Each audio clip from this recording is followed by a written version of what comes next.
Hey everyone, welcome back to the channel. Share, subscribe, like this video. Make sure you put your prayer requests in the bottom. There's a lot of late breaking news coming out. This is going to be a late broadcast. I don't think we'll have a program tomorrow. Tomorrow's Thanksgiving. Once again, I want to say happy Thanksgiving to everybody. But I will be monitoring if something comes across. Word is tonight at this very hour that they're finding out, so to be said, that it's not oil or the cartels, whatever's about to happen to Venezuela. They're actually starting to break it down to people in the know about what's about to happen. We don't know yet what they're about to report, but it seems like to me they've already come out and said tonight, in the last 40 minutes, it has nothing to do with cartels and it has nothing to do with oil. They're saying it's far worse. This could be a red flag. But they're starting to break this down to people in the know. So we got that information.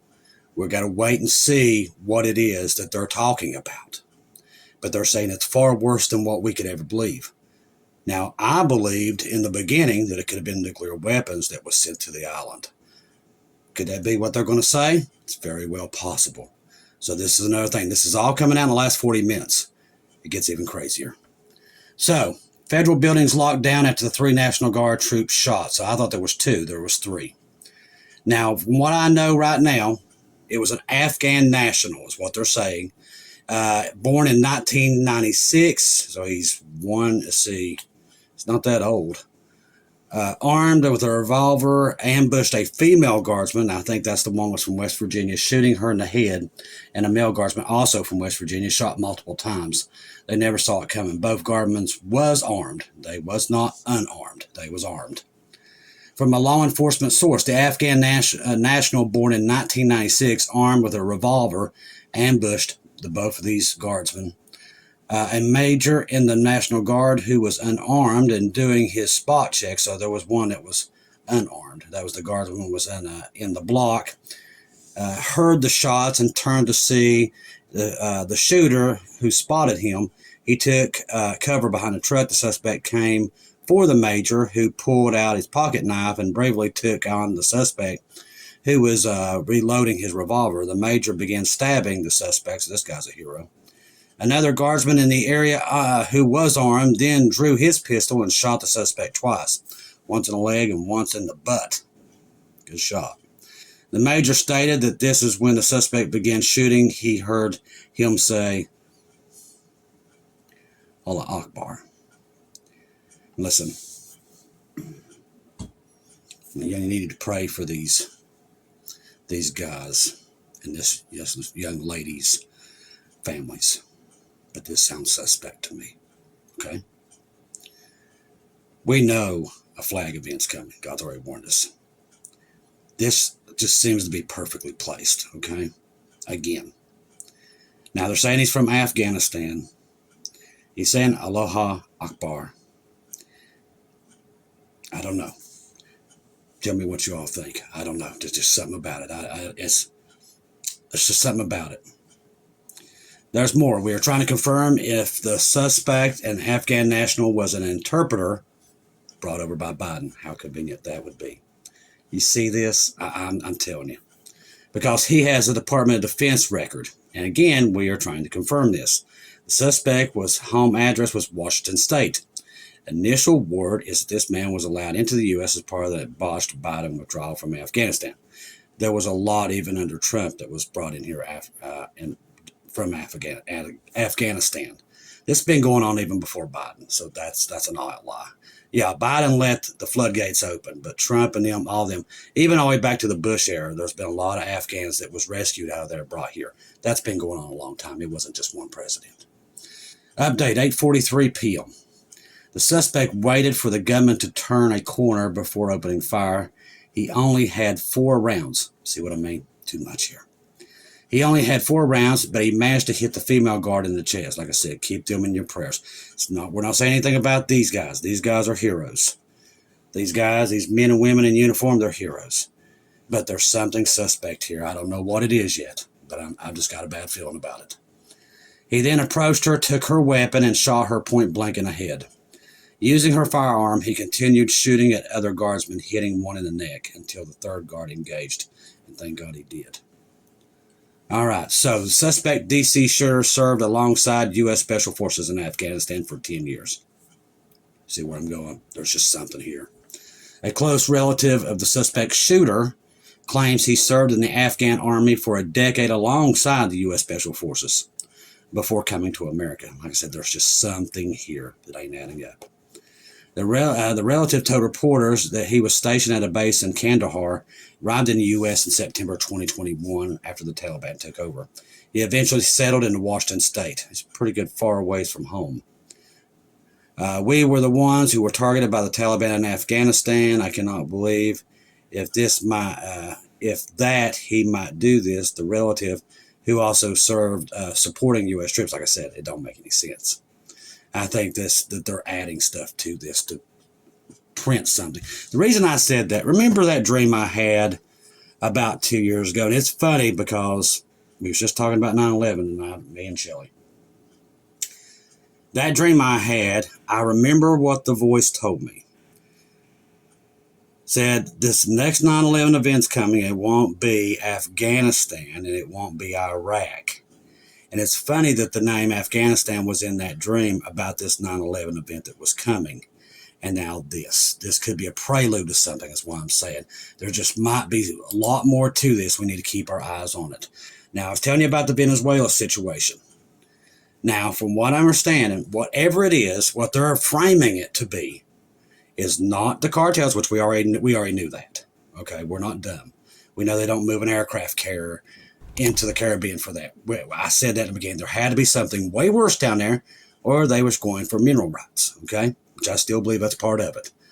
But from what we're hearing tonight, so this must be framing this thing, whatever is about to happen, that it's far worse than the cartels and the oil. It's way worse, whatever that they're about to do. So I will keep you informed. Like I said, tomorrow I'll be off for Thanksgiving, but if I do catch wind of this, I will come on. NATO, listen to this, NATO member Bulgaria is down to 1 month's gasoline reserves due to the Russian sanctions. This is where we're seeing a lot of people in Europe, and that's why we're on a tipping point here, people. It's either left or right now, but we're on a tipping point. Bulgaria has 1 month's worth of oil reserves due to the U.S. sanctions against Lukoil.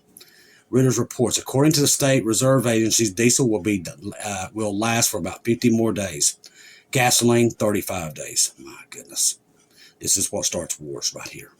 And just don't think because this is a little country that it can't start a war, a big one that will wrap the world. It's happened before. The country has additional crude oil reserves outside Bulgaria, but they must be imported urgently because U.S. sanctions against Russia are now depriving Bulgaria of Russian gasoline by trying to harm Russia. Now, the reason I brought this story up and why it's important. The other day, we didn't report on it this morning because there were so many stories coming out. But yesterday, in the last 24 to 48 hours, there was a skirmish between one of Russia's oil shadow fleet ships, okay, and a Arleigh Burke destroyer in the Caribbean. I'm not going to tell you the position. We're not going to do that. But what we do know is that it turned this ship around 3 times. Then we reported that we run it off. That is not the truth. We backed down and let it into Venezuela. You could see it ported there last night. So it was in port. They let it through because evidently Russia threatened them, said if you don't let it through, something really bad's about to happen. And they let it through. The reason I bring this up, this has happened multiple times now that Trump has made orders or they've done this, but then they've backed down at the last very minute.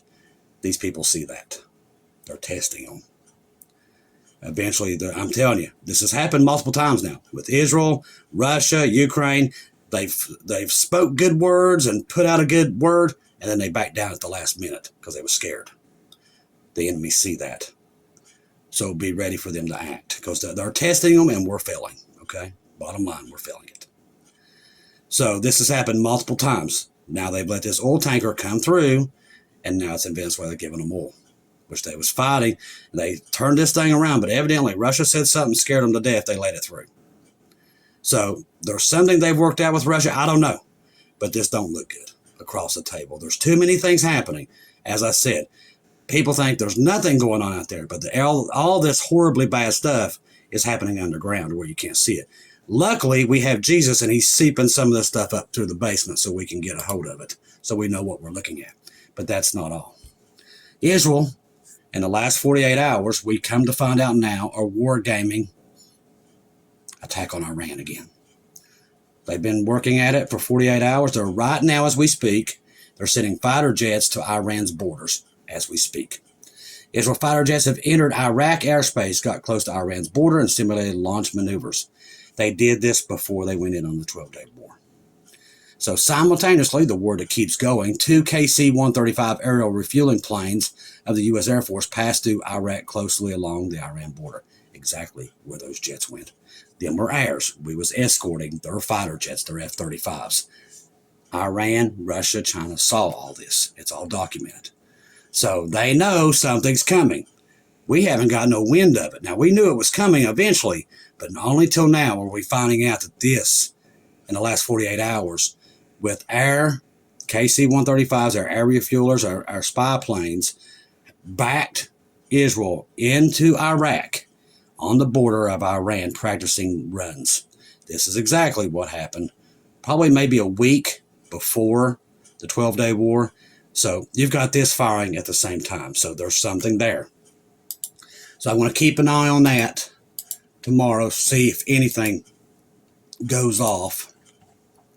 Let me currently check and see. This stuff right here was just firing off left and right here in the last 2 hours.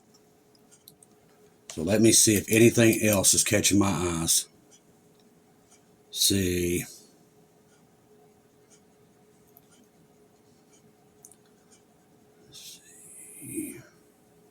Just a lot of stuff on this with the National Guard. So P.O.Box says President Trump has ordered deployment of additional 500 guards to Washington, D.C. Sounds like they need it. But that, like I said, if that's even what we're being told, that just, I don't know, that whole thing sounds fishy to me. The guy served with Special Forces for 10 years, and all of a sudden, I don't know. Something ain't right, people. Not with that one. And I wouldn't even say that, but if there wasn't so much other stuff happening that they're trying to keep out of the news, that's why I said it. And trust me, they do that. These are evil people. Evil people. All right, right now, the National Guard, which is understandable, is really taking up a lot of the news, which is, there's nothing wrong with that at this moment because, like I said, keep their families in your prayers because it's horrible. You expect, things bad to go wrong in other countries with our young men and women, but not at home, not in their backyard. It's a horrible thought. Horrible, horrible thought. All right. See, they're really posting this thing about this Afghanistan thing. And the funny thing is, another thing with that, with them talking about this guy from Afghanistan, is that Trump just threatened them last month and a half ago because they wanted to get an air base in there, and Trump was telling them if they didn't give them an air base, they was going to bomb Afghanistan again. That's what I'm saying. There's probably something way more to that. And another thing is, it's kind of like Venezuela. China is really piling in there. They're building the Silk Road through there, so there's a lot more to that that meets the eye. We're going to have to keep our eyes on it, people. Just like I tell you all the time, keep your eyes on Jesus, because right now, see, that stuff all broke out in the last couple hours. And I keep a mantra. I usually watch and everything, and I've got my phone beeps off if I know if something breaks. So I keep an eye on it so you don't have to. You can do your thing. We keep an eye on it. Like I said, tomorrow we'll be off for Thanksgiving. But if anything comes across the table that I think needs to be, if you see an alert, that is me. I will be on. It's just me and Gabe here. This is how we do Thanksgiving anymore for many, many years, and Christmas. It's just me and him. So I monitor all day. So I will keep an eye on it. So everybody enjoy your families. If you just happen to go glance on there, if it's breaking, and I think it's enough that you all should know, I will make sure that it gets on for you, okay? That's why you all have me here, and that's what I do. Trust the gospel. 1 Corinthians 15, 1-4. Jesus died on the cross for our sins, past, present, future. He died, was buried, rose again on the third day, according to the scriptures. Trust in Jesus and Jesus alone. Confirm everything through him, and do not take your eyes off of him. The world, as I just said, in the last 4 hours, it's a rolling thunder at this point. We know the rapture's here. We don't know where it's at, but you can see all the signs. The birth pains just increase, and it only takes one little incident to set the world on fire at this point, with the economies around the world and all these countries battling for gasoline, rare earth minerals. The list goes on and on. It happened in World War II, and it's happening again. This one will be way worse than World War I and World War II put together, because the weapons are so much worse. Nothing to worry about if you're the bride and you're washing the blood of Jesus, because we're taking a ride to the promised land. Don't pass that up, people. If you're not saved, get washed in the blood of Jesus today, and you can take that ride to a better place also, and bypass this horrible, dark, cloudy day where everything will happen simultaneously. Wake up, people. Time is a ticking. I love each and every one of you. If I don't see or hear from you again, I'll see you at home.